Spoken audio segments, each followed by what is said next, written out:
எங்கள் முடிவுக்கு எதிராக அவர்கள் முடிவெடுத்தார்கள் என்றால் நாங்கள் இந்த கூட்டணியை விட்டு விலகுவதை தவிர வேறு வழி இல்லை.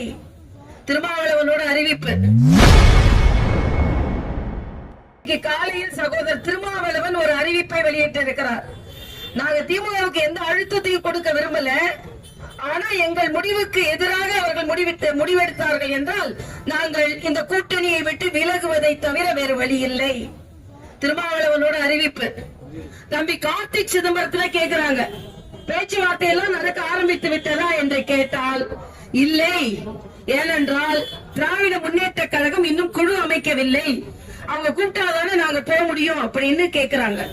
இல்ல மாணிக் தாக்கூர் ஒரு ட்வீட் போடுறாரு, தமிழகத்தை பற்றி சொல்வதற்கு துணிச்சல் இல்ல, அதனால புதுச்சேரியை பத்தி சொல்லும் போது சொல்றாரு, புதுச்சேரியில காங்கிரஸ் தானே பெரிய கட்சி, திமுக அடியில நாங்க எப்படி வேலை செய்ய முடியும், அதனால காங்கிரஸ் தலைமையில தானே இருக்கணும்னு மறைமுகமாக ஒரு ட்வீட் போட்டு கொண்டிருக்கிறார்கள். ஆக இன்று நாங்கள் எல்லாம் உறுதியாக இருக்கிறோம், தேசிய ஜனநாயக கூட்டணி உறுதியாக இருக்கிறது, அங்கே இந்திய கூட்டணி உதிரியாக இருக்கிறது என்பதுதான் உண்மை. செய்திகளை உள்ளது உள்ளபடி தெரிந்து கொள்ள ரெஃப்ளெக்ட் நியூஸை சப்ஸ்கிரைப் பண்ணுங்க.